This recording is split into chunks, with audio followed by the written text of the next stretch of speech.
Prince Harry had prepared himself for many consequences after stepping away from royal life, but apparently not this one. In a private communication carrying the authority of King Charles, a benefit Harry believed would remain attached to him for life was abruptly terminated. There was no public warning, no family discussion, and no ceremonial announcement. Just a decision made behind palace doors that transformed an old royal guarantee into something painfully personal between a father and his son. Before we go deeper into what this really means for the royal family, make sure to subscribe so you don't miss a single update. Harry read the notice once, then again, as if repetition might change the meaning. The Lifetime Royal Medical Subsidy, an arrangement covering certain healthcare costs for senior royals and immediate relatives, had survived his departure from working royal life, which is why its removal cut. It had represented continuity. A quiet thread between the life he left behind and the family connection he believed could never be reduced to duty alone. Then, the central blow became impossible to misunderstand. King Charles had personally signed an order permanently ending the subsidy, effective immediately, with no gradual phase-out and no private warning to his younger son. Harry reached the final paragraph, stopped, returned to it twice, then set the page down and looked across at Meghan without speaking. She understood the reaction before he explained it. The issue was not simply money. It was the message buried inside the decision. Meghan watched him struggle with what that message might mean, and Harry finally said what had been forming since the first line. If this protection could disappear without warning, what else could disappear next? To him, the subsidy had never felt like a reward for royal work. It felt like one of the last protections attached to being Charles's son. Now the king had drawn a boundary between family and institution, and Harry was suddenly standing on the wrong side of it. Charles had not delegated the decision to a committee.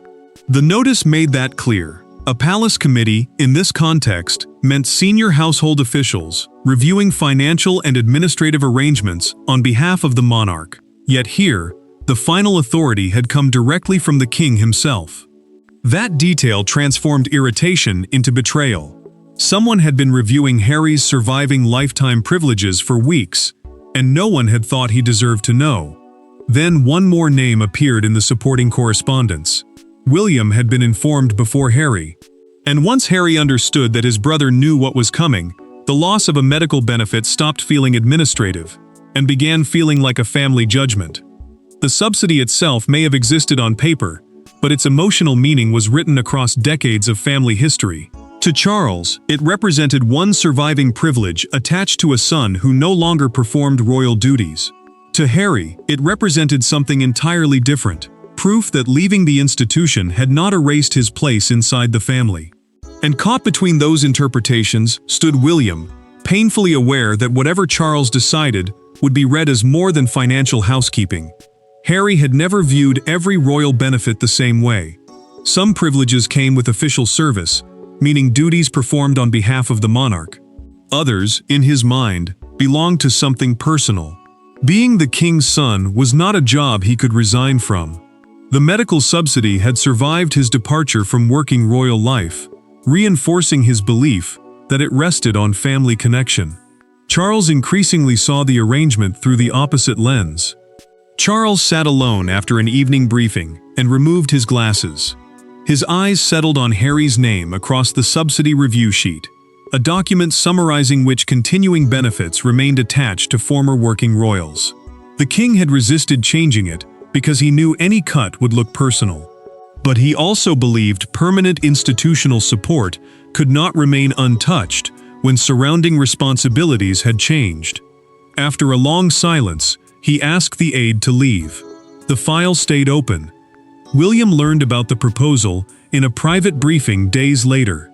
The prince did not smile or treat the matter as punishment. He simply asked whether Harry had been warned. No one answered immediately. That pause told him everything. William understood what the palace seemed determined to ignore. Once a father made this decision secretly, the son receiving it would never experience it as simple reform. Catherine voiced the same fear afterward. She told William privately that Harry would hear rejection before policy, and the future king admitted that possibility troubled him. The princess understood that Charles was acting as sovereign, meaning the monarch making decisions for the institution, but she knew Harry would experience the decision through the older language of family. Her concern deepened when she learned Charles intended to sign first and explain later. Then Harry discovered something that changed the story again. The Subsidy had survived several earlier palace reviews. Charles had previously declined opportunities to remove it. The latest decision, therefore, had not emerged from ordinary accounting pressure. Something specific had happened. Something had shifted the king from hesitation to action. That trigger led back to Windsor. One medical request, one private conversation, and one moment Charles never forgot. To understand why he finally crossed a line he had resisted for years, the story has to return to the moment when a seemingly routine request became the point of no return. Every family rupture has one moment that looks insignificant, until everything after it begins pointing backward. For Charles, that moment came during a private Windsor weekend months before Harry received the termination notice. No cameras captured it. No statement acknowledged it. Yet inside a small palace sitting room, a disagreement over what the royal medical arrangement actually covered forced father and son into a question neither could avoid. Where did family protection end and royal entitlement begin? Harry had always understood the lifetime subsidy as separate from ordinary royal duty. The arrangement had been administered quietly. Puting with the arrangement had been administered quietly, covering defined private medical costs without turning every expense into a public question. That secrecy created ambiguity. Family support and institutional support could look identical when the recipient was also the monarch's son.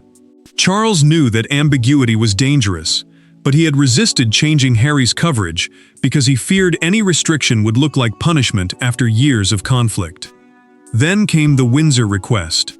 Harry asked privately for an expensive extended medical provision to be covered under the lifetime arrangement.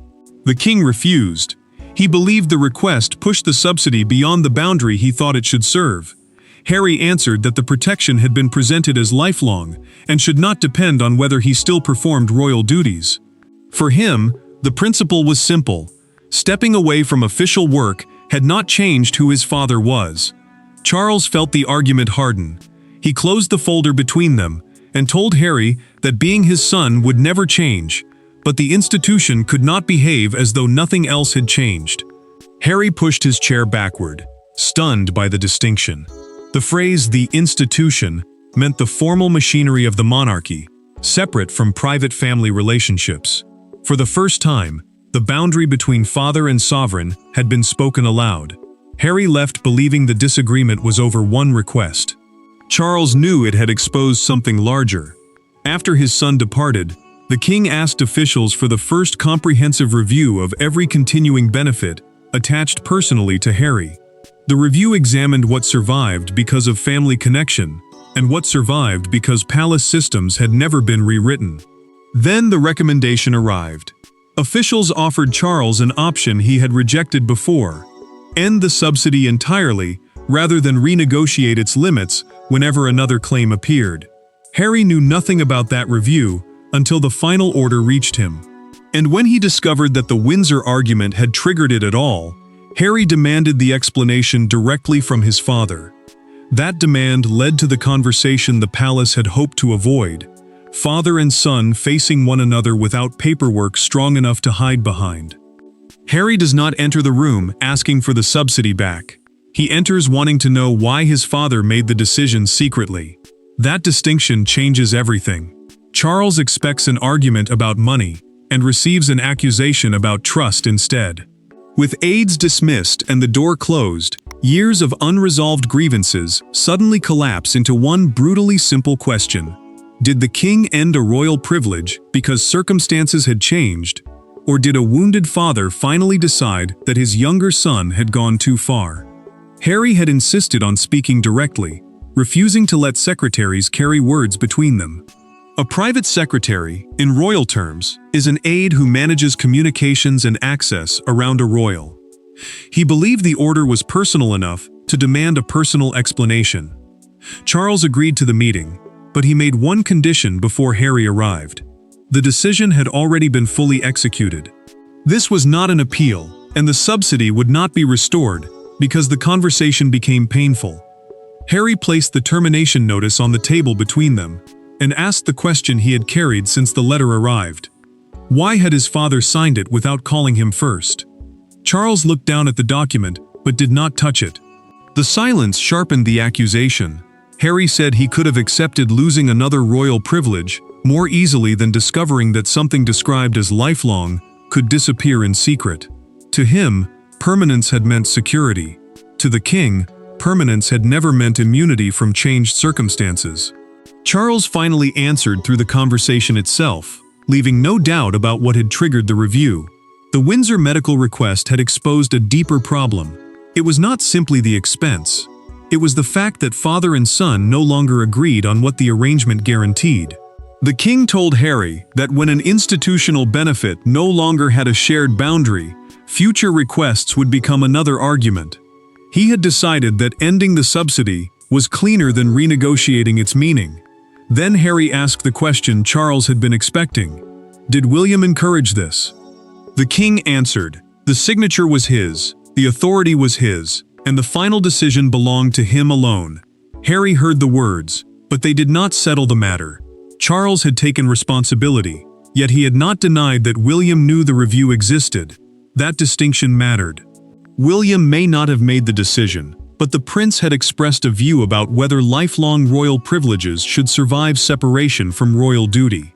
Harry left furious with his father, but the next discovery redirected part of that anger toward the brother who had been watching the decision approach from inside the palace. William never signed the order, never possessed the authority to terminate the subsidy, and never asked Charles to punish Harry. Yet when the palace review reached him, he gave an answer that would later become impossible for his brother to ignore. The future king believed family support should remain a private choice, but permanent institutional privileges required permanent institutional justification. It was a distinction that sounded clinical on paper. Between two brothers, however, it carried the force of a verdict. William understood why his opinion had been requested. Charles alone controlled the fictional benefit, but decisions made now could shape the future royal household, meaning the working structure, staff, and financial arrangements that would eventually operate under the next monarch. The prince believed a father could choose to help his son privately without creating an automatic crown obligation. To him, those were not the same thing, and confusing them guaranteed another dispute later. William stood beside a palace window during the private briefing and read the recommendation again. If it stays, someone has to explain why it stays, he said quietly. Then he added something equally important. Harry should not be humiliated publicly. The future king did not want punishment. He wanted a boundary that could survive scrutiny without turning his brother into an example. Catherine challenged him afterward. She warned William that Harry would never hear the constitutional distinction first.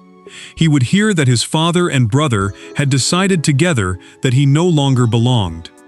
The princess understood the constitutional distinction as the separation between family feeling and the monarch's formal responsibilities. Her concern was emotional, not procedural. William admitted she might be right, but he still believed indefinite institutional privilege was impossible to defend. Charles ultimately adopted that distinction almost exactly. The crown would end the lifetime subsidy, but the king would retain the freedom to help Harry privately if a genuine medical emergency arose. That solution satisfied the principle without closing the family door. Yet when Harry learned of it through documented correspondence, he found the idea even more insulting at first. An entitlement did not require permission. Private assistance did. Harry understood what that meant immediately. If he ever needed help, he would have to ask his father, rather than rely on an established right. The difference was small on paper, and enormous in pride. And the timing made it hurt more. Then the theory became real. Harry's representatives contacted the palace about an upcoming expense and received an answer unlike anything they had seen before. The boundary between royal privilege and family compassion was no longer theoretical, and Charles's signature was about to be felt in the most personal way possible. The true weight of Charles's decision does not arrive during an argument or briefing. It arrives through something painfully ordinary. An invoice that would once have moved quietly through royal channels now returns with a simple notification that the arrangement no longer applies. For Harry, that administrative response makes the rupture tangible. There is no palace drama in the room, no raised voice, no crown or uniform, only the realization that a protection he assumed existed yesterday genuinely does not exist today. Harry's office receives the confirmation in plain language. Future eligible medical costs will no longer pass through the lifetime royal subsidy and must be handled privately. That subsidy, a standing arrangement that had covered defined healthcare expenses through royal channels, is no longer available to him. The financial impact is manageable, the emotional impact is not. The first rejected submission proves that Charles's decision was never symbolic. It has moved from paperwork into daily life. Harry reads the returned notice, locks his phone, and walks outside without answering Meghan's immediate question. She watches him leave angry and return quieter. When Meghan asks again, he finally answers. They can afford the expense. That was never the point. What hurts is discovering which parts of his old life his father still considers family, and which parts the king now treats as property of the crown. Meghan tells Harry the practical solution is simple. They pay it themselves and move forward. He knows she is right, but pride makes the answer complicated. Charles has not merely removed a payment route. He has forced his son to confront a new reality in which old guarantees have become private choices. Harry understands that independence has a cost, but he never expected the cost to feel this much like separation. Charles feels that consequence almost immediately. Back at the palace, an aide shows him the first rejected claim, and the king hesitates. The private secretary, the senior aide who manages the monarch's correspondence and access, waits for an instruction. Charles gives one quietly. If Harry ever faces a genuine medical emergency, he must never be denied help, simply because the institutional subsidy has ended. For Charles, the rejected claim makes one truth unavoidable. Policy can be clean on paper while still landing with enormous force inside a deeply wounded family. Then that instruction reaches Harry through documented correspondence from the palace. The message unsettles him more than anger did. His father has removed the entitlement, but not the willingness to help. For the first time since the order arrived, Harry's anger gives way to uncertainty, and that uncertainty opens the door to a conversation neither brother expected to have. The turning point comes without advisors, prepared statements, or royal protocol. Harry and William meet privately, carrying years of resentment into a conversation supposedly about one terminated benefit. But the subsidy quickly becomes secondary. Harry wants to know whether his brother wanted him cut loose. William wants Harry to understand that refusing permanent institutional privilege is not the same thing as refusing him as family. For once, neither man can outsource the answer to aides, lawyers, or palace tradition. William agrees to the meeting because Charles has already taken responsibility for the order. The king has made clear that the signature was his, yet the deeper wound now concerns what Harry believes his brother did behind closed doors. No aides attend, no documents sit between them. Royal protocol, the formal rules and customs governing how members of the monarchy communicate and act, has no place in this exchange. The brothers are left with nothing except memory, resentment, and the truth they have avoided. Harry does not circle the question. "Did you want it gone?" he asks. William pauses before answering.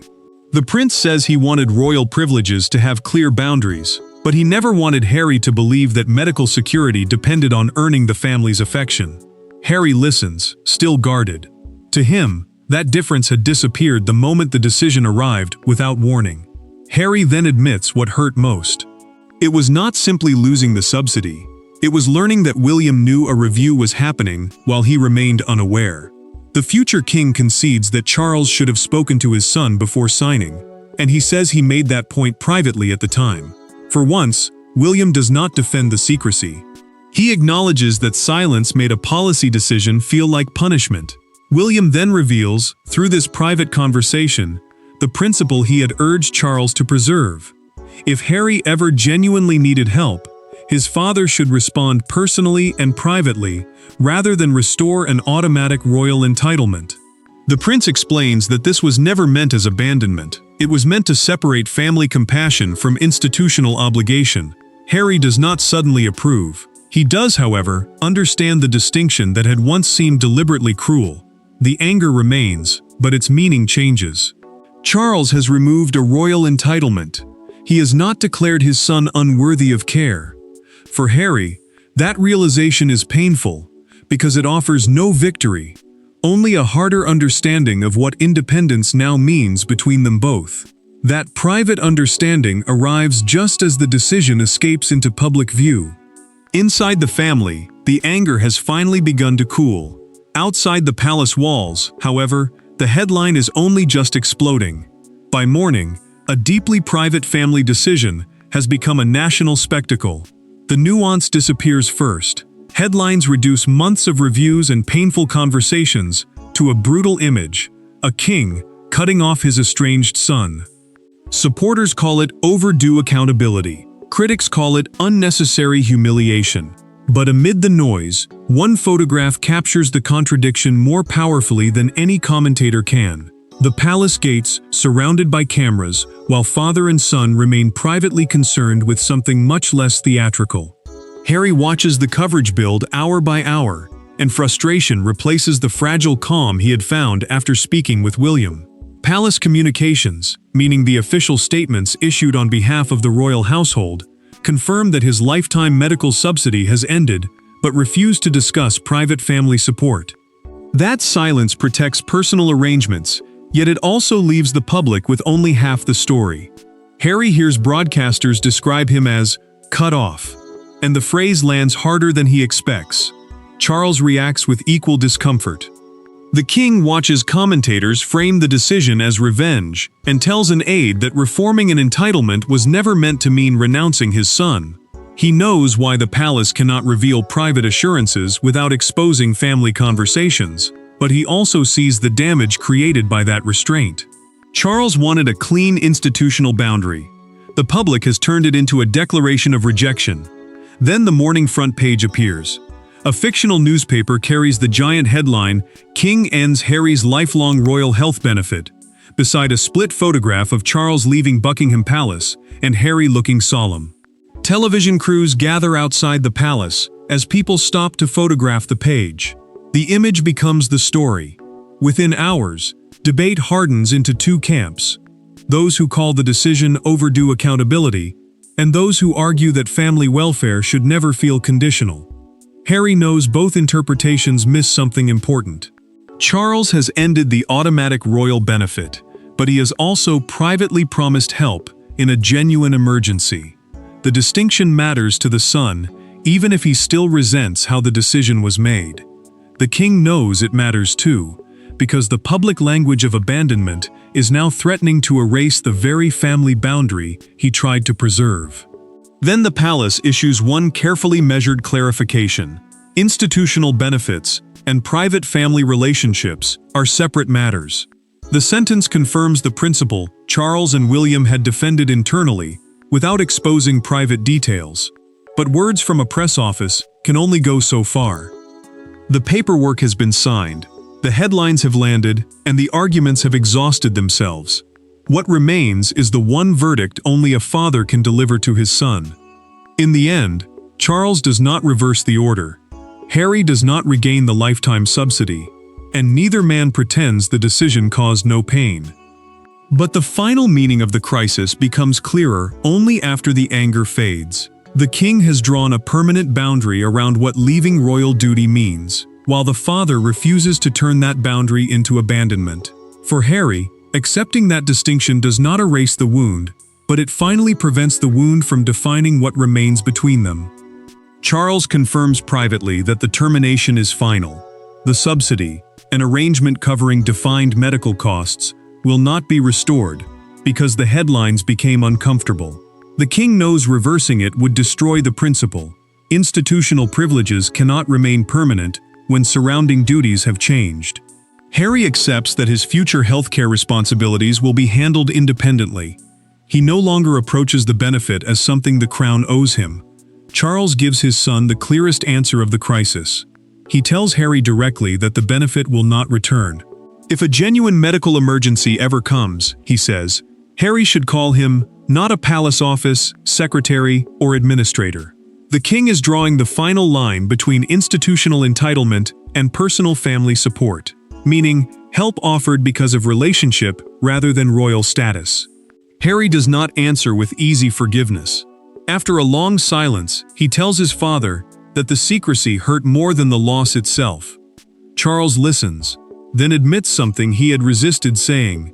Signing first and explaining later turned a boundary into something that felt like punishment. He does not withdraw the decision, but acknowledges its emotional cost. William's distinction becomes the lasting settlement. The prince had argued that royal institutions should not guarantee Harry lifelong privileges simply because of birth, while a father should remain free to help his son privately. Harry still dislikes that line, but he understands it. Charles accepts that independence may create distance. His younger son accepts that independence also means surrendering protections once taken for granted. That is the final verdict. Harry loses the subsidy permanently, but he is not erased from the family. Charles keeps the boundary, but he does not close the door. The monarchy separates two roles it had allowed to overlap. The king's son and a working beneficiary of the crown are no longer the same thing. The royal safety net was gone for good, but the final conversation established something more important than any subsidy. Charles could close the institutional account without closing the door on his son.